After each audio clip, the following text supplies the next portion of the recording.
continuación, presentaremos a nuestro segundo panelista, Edgar Balcells Conde.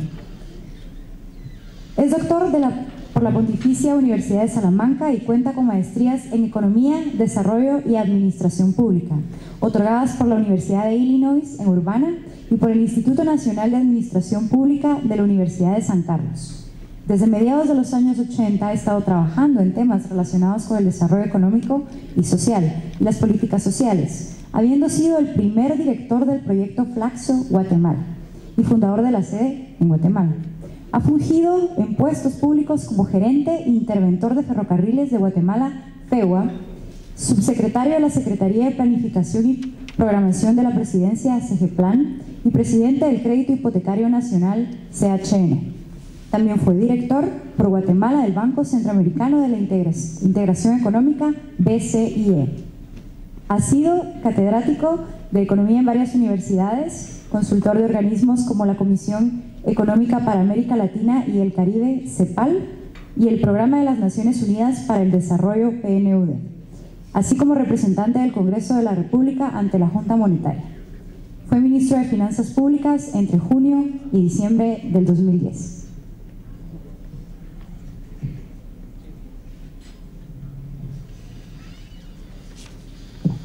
Muy buenas noches, muy agradecido por la invitación y quisiera como tener una secuencia de lo que dijo Rosa María de Frade y mencionarles lo triste que resulta ser, por ejemplo, ustedes han recibido y les han donado, les han entregado una constitución política de la República de Guatemala, y oyendo a Rosa María veo que quisiera que le pusieran atención a un artículo, a un inciso de un artículo que está ahí, que es el artículo 164 de la Constitución Política de la República de Guatemala, que habla de prohibiciones y compatibilidades en términos de lo que no pueden hacer los diputados.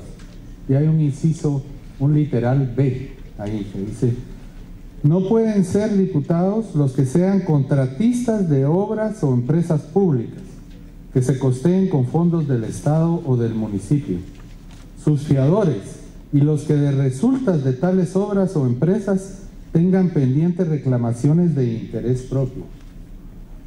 Imagínense ustedes por dónde, como decía ahí un periodista, se lo pasan por el arco del triunfo esos artículos, porque prácticamente lo que podría sintetizarse en términos de lo que indica y ha puntualizado Rosa María es que buena parte de la política pública se ha convertido en un negocio, y ese es el tema.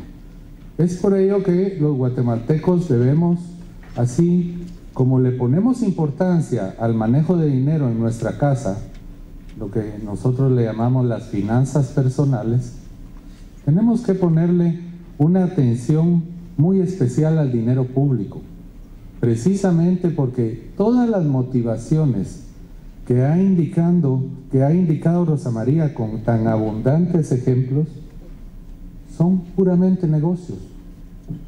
Y lo que es tan crítico en la Guatemala actual es que hace 8 días estábamos también con los jóvenes de la Landívar, de la Facultad de Ciencias Económicas, que también tienen un movimiento así parecido al del Movimiento Cívico Nacional, en el que invitan gente a hablar de temas, y ahí hablamos de un tema tal vez incluso más dramático que es, porque hace algunos años yo hice un estudio sobre el costo económico de la violencia, y llegamos a demostrar ahí en la oficina que la violencia en el 2006, que eran los datos que estábamos usando, los costos en términos de violencia en Guatemala medidos en relación con la economía eran cerca del 8% del Producto Interno Bruto, y eso era en el 2006.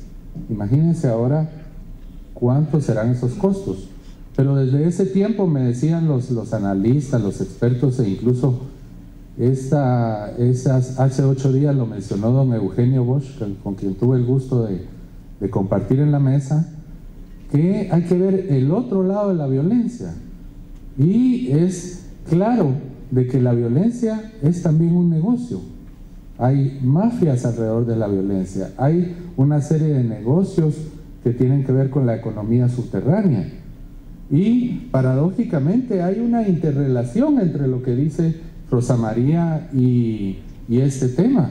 Y es por ello que incluso nosotros, aquí hay estudiantes de leyes, seguramente hay estudiantes de economía, de ciencias políticas, que tenemos que ponernos a pensar que por ello no podemos desarrollar una economía de mercado moderna, competitiva, porque para estos grupos lo que es la competencia es algo totalmente fuera de sus principios.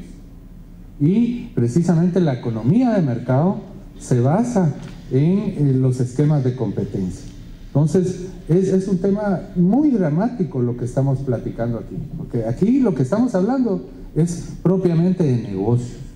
Pero yo quisiera dejarles primero una reflexión antes de pasar a las diapositivas, porque a mí siempre me ponen en lo financiero, ya como que me ha aburrido lo financiero ya. Yo quisiera hablar de otros temas, los temas morales, etcétera.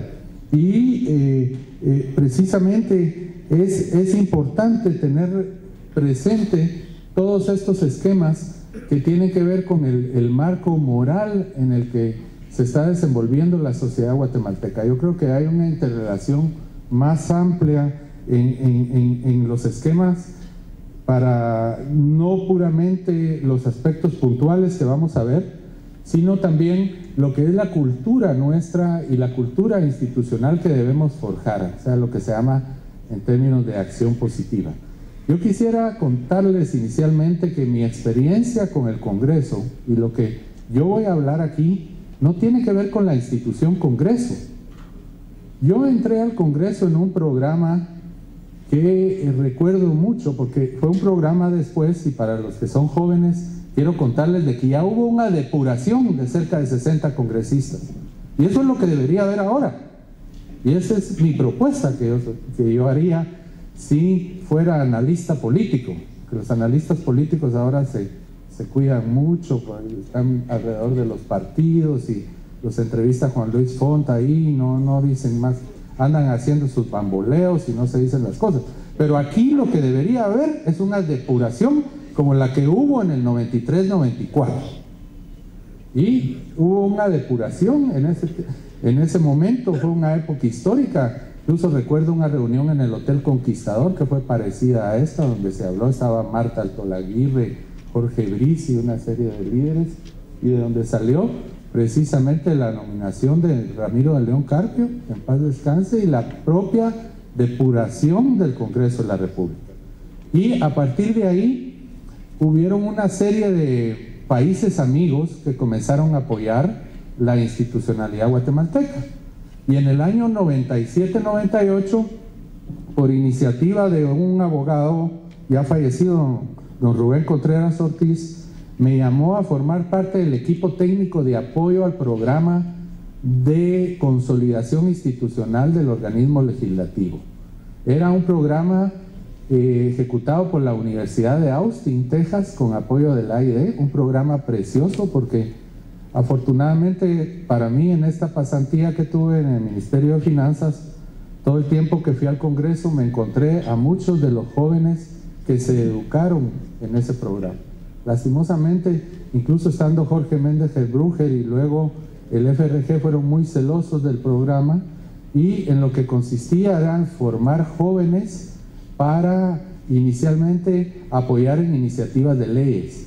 Recuerdo que ahí trabajamos las leyes de pesca, temas de la ley orgánica del Banco Guatemala y lo más diverso. O sea, el Congreso es una linda experiencia porque ahí se abarcan todos los temas de la vida nacional. O sea, la institución Congreso como tal es una institución que es vital en el funcionamiento del Estado guatemalteco. Y precisamente por eso, tener un mal Congreso es algo fatal, ¿verdad? Y en ese sentido lo que vamos a ver aquí, ya traducido en algunos aspectos ya más puntuales financieros, es lo siguiente. El tema que hablaba Rosa María de Frade, de la deuda pública, no voy a abundar en eso, pero sí a efectos de esta audiencia decirles de que cuando uno se endeuda, tiene que ser para una inversión a largo plazo. Yo me endeudé, mi principal deuda personal fue para construir mi casa, y es ahí donde viven mis hijas, donde se ha forjado el hogar, y es una inversión de largo plazo. Nunca debiera haber un esquema de endeudamiento para despilfarrarlo en una serie de usos que no tienen priorización, y ese es uno de los temas más fatales de lo que está sucediendo desde hace algunos años en el Congreso de la República. Y por eso es que también les presento la próxima gráfica, que la presentó precisamente Rosa María Frade, es en donde ya hay una luz amarilla en la relación que tiene la deuda con el pago de amortizaciones y servicios de las deudas pasadas y de estas deudas que estamos contratando. Es ya más que una luz amarilla, está llegando a una luz roja.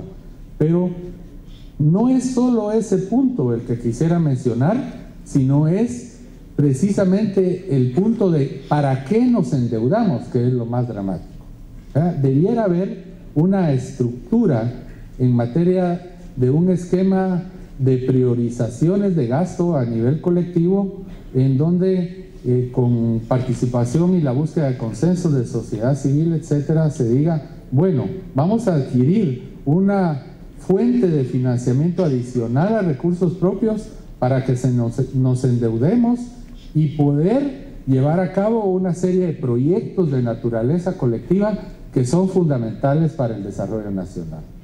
Y eso, déjenme decirles que no se logra precisamente por esa relación tan espuria que hay entre los organismos ejecutivo y el legislativo, con complicidad también de las cortes del país, que son lentas en el plano tributario. Por ejemplo, los recursos de lo contencioso administrativo, etcétera, se alargan 5 o 6 años ahí en las cortes del país. O sea, para mí, los 3 poderes del Estado tienen una harta responsabilidad de lo que está sucediendo. Entonces, vemos que precisamente hay un incremento de la deuda pública del país. Ese es un tema importante a tener en cuenta. Pero, además, en la próxima gráfica podemos ver que esta gráfica lo que muestra es precisamente la cantidad de negocios que se pueden ir haciendo de un esquema que es débil, en donde no hay prioridad y donde no hay una serie de controles que sean lo suficientemente específicos para poder tener calidad del gasto. Entonces, nuestro presupuesto está totalmente capturado. Por ejemplo, en términos de destinos específicos, que viene de disposiciones inicialmente constitucionales también, porque yo creo que a los constituyentes les pasó un tema que es muy sintomático en la sociedad guatemalteca y sobre todo en estos foros institucionales, de que con tal de salir con ciertos consensos, se estructuran leyes a las cuales no se les busca un cauce de fuente financiera clara. Entonces, lo que pasó con la Constitución de la República y lo que viene después con los diferentes congresos es estar haciendo leyes en donde prácticamente no importa cómo se va a financiar. Y un ejemplo de ello, y por salir del paso en las negociaciones, por ejemplo, en la Constitución Política de la República de Guatemala, es el apoyo al deporte federado. Platicábamos aquí antes, en la preparación de esta reunión, de que en el apoyo al deporte federado hay fondos, incluso hay federación de patinaje sobre ruedas, hay incluso creo que federación de bridge, ya en Guatemala. Y esas federaciones tienen casi el mismo monto de recursos que la Federación de Baloncesto o la Federación de Voleibol, que son deportes más amplios y populares.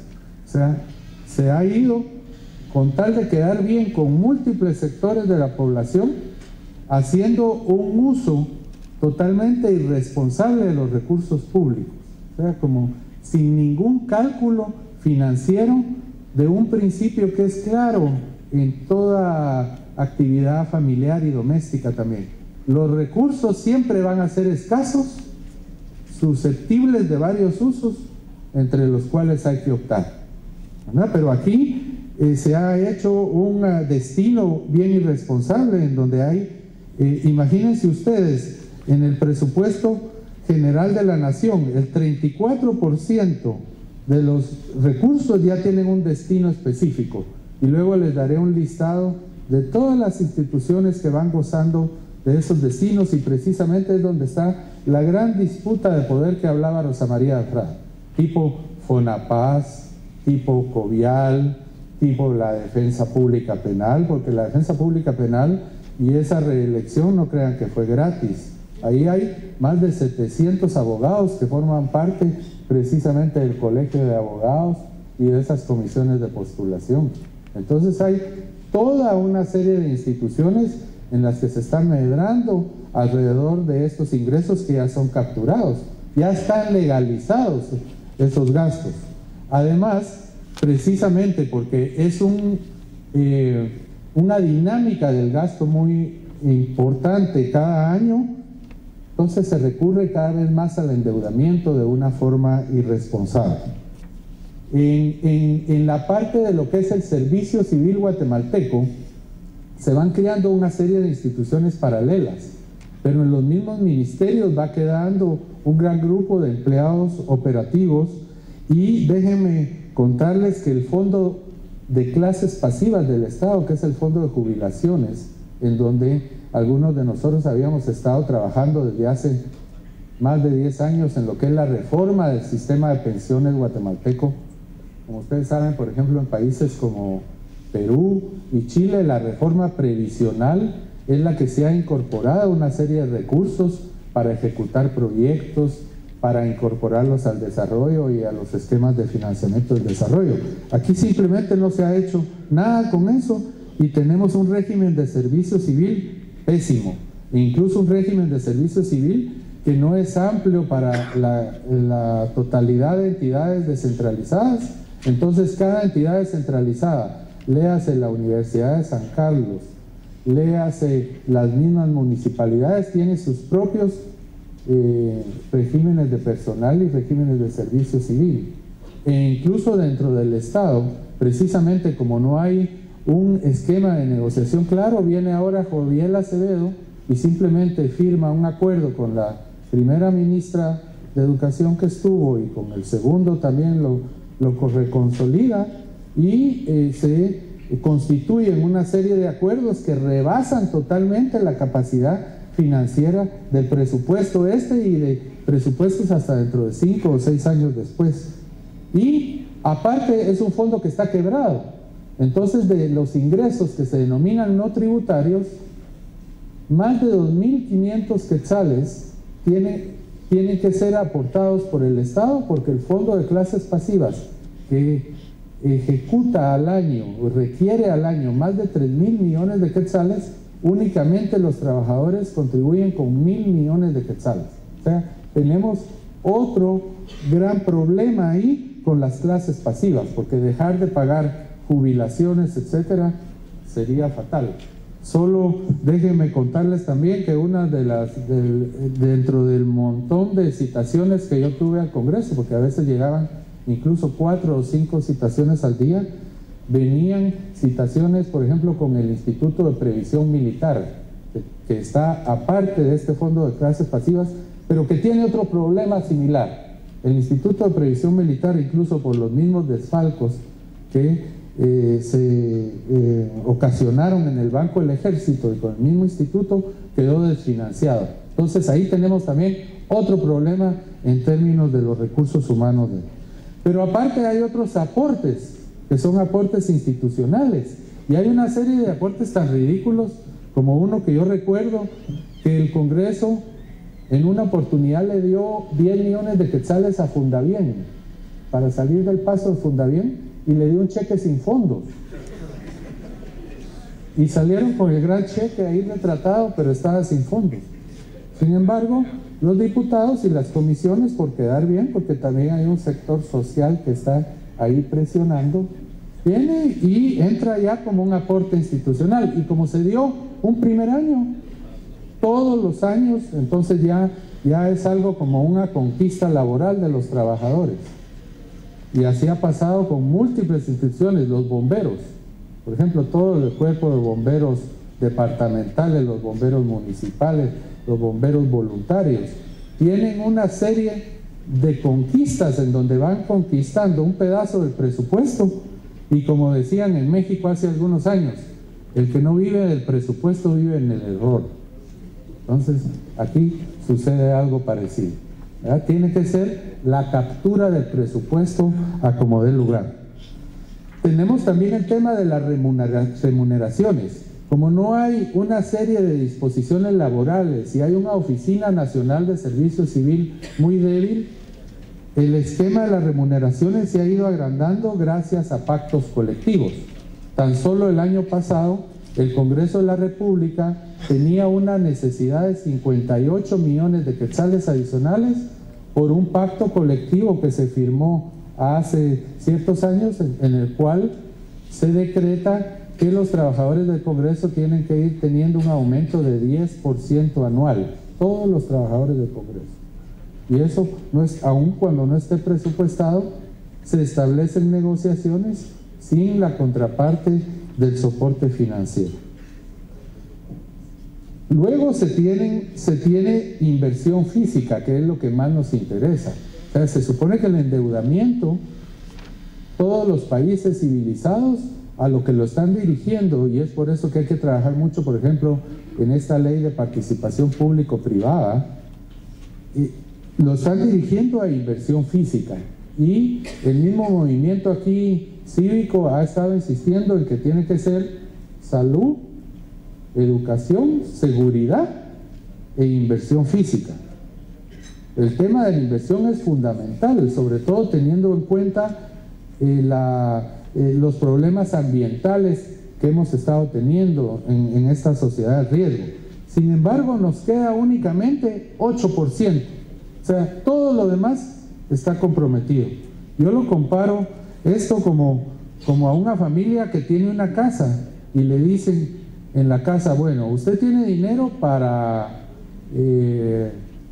componer el jardín, tiene dinero para una nueva casa de chucho, tiene dinero para un nuevo carport, tiene dinero para impermeabilizar el techo, tiene dinero para hacer otro cuarto ahí de servidumbre, pero no tiene dinero para darle de comer a sus hijas. O sea, no hay prioridades. Es un país en donde se han perdido, y hoy lo decía María del Carmen Aceña en una entrevista que le hacían en una radio. Somos un país en donde hemos perdido las prioridades. Y qué bueno que aquí esté el señor embajador de Taiwán, porque yo visité Taiwán con él, y ahí habría que aprender mucho, porque en Taiwán, por ejemplo, y en los países que son exitosos, hay un esquema de priorización de proyectos. O sea, no puede estarse construyendo como lo que les voy a enseñar y lo que le voy a entregar a Rodrigo Arenas el día de hoy, una cancha polideportiva de 4 millones en el municipio de Chinautla, cuando en Chinautla no se tiene ni lo mínimo para reducir contaminación, ni para una serie de prioridades de educación y salud y de la misma seguridad. Y eso es lo más dramático que puede haber. ¿Y por qué es eso? Porque lo que interesa no es la cancha polideportiva, lo que interesa es el negocio que está atrás de la construcción de esa cancha polideportiva, que dicho sea de paso, y ahí lo van a poder ver, dice en el rubro, reparación de una cancha polideportiva. O sea, es una que ya estaba, y está hecha a un monto, programada a un monto de 4 millones de quetzales.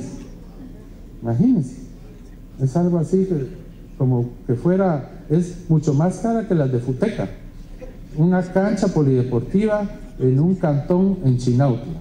Esa es la realidad, y hecha con fondos de deuda, no con ingresos propios. Pero sigamos entonces. ¿Ah? Aquí tienen ustedes la cantidad de instituciones precisamente que viven de esas obligaciones del Estado. Entonces, yo lo que vi en el Congreso, y la mayoría de citaciones fueron muy raras las citaciones. Yo tuve una plática con Rosa María de Frade que fue bastante larga y fueron pocos los diputados en donde de veras hablamos asuntos de Estado. El 99% de las citaciones era puramente para mire, ya está el tema de una vez me citó la gente del deporte, imagínense ustedes, que el señor Aguirre de la CDAG, que dicho sea de paso, es el director de la CDAG y es el director de la Escuela de Educación Física, de todo el tema de educación física, algo totalmente ilegal. Tiene las dos cabezas. Y me mandaron a traer, porque no tenían dinero para traer los caballos de Mayagüez, o sea, los caballos que habían actuado en la equitación en los Juegos Centroamericanos del Caribe. Esa era la preocupación del momento. O sea, tenía que dejarse todo lo de los programas de cobertura, todo, porque ahí, y le recitan a uno las leyes y todo el esquema de legalización. No digamos el rector de la Universidad de San Carlos, que me llegó a visitar porque necesita sencillamente 300 millones más por un subpacto colectivo que también tiene ahí, ¿verdad? Las municipalidades, ¿cómo puede ser que luego de 25 años de constitución en donde se les entregan 4,000 millones de quetzales al año, estén a 3 menos cuartillo y sus ingresos totalmente ignorados con el INFOM y con los bancos del sistema? Porque los bancos del sistema sencillamente le han encontrado el juego a que hay una garantía a 10 años legal, y entonces las municipalidades no han tenido la astucia ni la inteligencia de constituir un fondo de ahorro, fondos de garantía para sus proyectos, y están totalmente de rodillas con los bancos del sistema y no tienen a veces ni para pagar los salarios del próximo mes. O sea, es un esquema totalmente antitécnico y totalmente irresponsable. Ahí pueden ver también el tema hasta del Parlamento Centroamericano. Pasemos al otro, porque hay otra gran lista. Ahí está la Academia de Lenguas Mayas, está el Fideicomiso de Transporte a la Ciudad de Guatemala, está el Fidemúnica, a don Álvaro Azul se le dan más de 100 millones de quetzales al año, aparte de lo que es el aporte constitucional. Está el programa de incentivos forestales del INAV, que dicho sea de paso no alcanza. Entonces se ha estructurado otra ley para pequeños productores forestales, y esta otra ley precisamente le viene a descontar más presupuesto de los ingresos corrientes, en lugar de entrar en una reforma global de tipo forestal. Tenemos incluso el Colegio de Abogados y Notarios, que se le dan 4.1 millones, no sé para qué, ¿verdad? Hay una serie y pueden ver ustedes que tan solo al esquema de las clases pasivas son 3.815 millones de quetzales.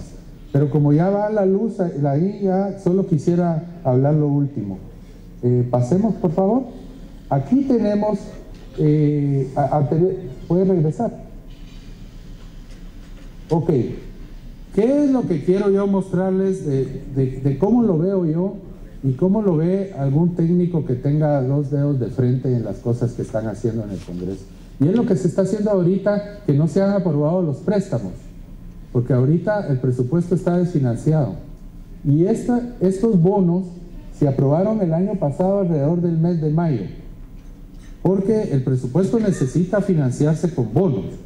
Entonces hubo una pugna dentro del Congreso de la República para disputarse precisamente estas cifras en términos de bonos. Se supone que lo que viene con fuente de endeudamiento debiera tener los mayores efectos multiplicadores. O sea, no podemos estar desperdiciando lo que es una deuda cara que hoy salió precisamente, y le quiero contar a Rosa María de Frade que ya no son 54,000 millones, sencillamente porque el Ministerio de Finanzas no gastó los bonos anteriores que tenían que haber sido incorporados en el déficit fiscal anterior, y trasladó una parte de ese déficit en una buena movida técnica que hicieron para trasladar una parte de los bonos que se tenían que haber ejecutado en toda su programación el año pasado, se trasladan ahora y son cerca de, el presupuesto va llegando a 57.000 millones de quetzales. Entonces, pero ahí no está el tema es que como es una fuente de financiamiento cara, como se está pagando intereses, no podría ser dedicada a obras que no sean obras prioritarias y que tengan efectos multiplicadores. Entonces, sencillamente aquí termino. Hay un aporte extraordinario aquí que es parte de los programas PACUR, que se llama Aporte Extraordinario a los Consejos de Desarrollo por 320 millones. Yo quisiera solo finalizar cómo se distribuyeron. Eso se distribuyó de la forma más antitécnica posible, ¿verdad? Ahí no hubo ni siquiera la participación de la Secretaría de Planificación Económica, y viene el departamento del Petén y le tocan 59 millones, vienen los alcaldes de la ciudad de Guatemala y le toca 115 millones, vienen otros serie de departamentos con 2 millones de quetzales. Entonces ahí pueden ver ustedes precisamente la falta de prioridades que se tienen y las acciones totalmente antitécnicas que se hacen en el Congreso de la República cuando el Congreso captura todo el tema de la política fiscal, ¿verdad? Entonces, en ese sentido, solo aquí y termino, porque voy a hacer una propuesta.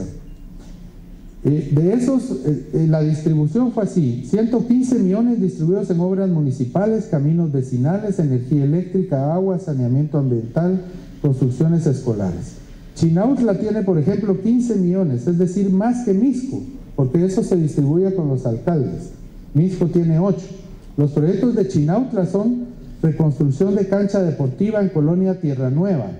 Esa, solo para mencionarles un ejemplo, esa reconstrucción cuesta 4 millones de quetzales.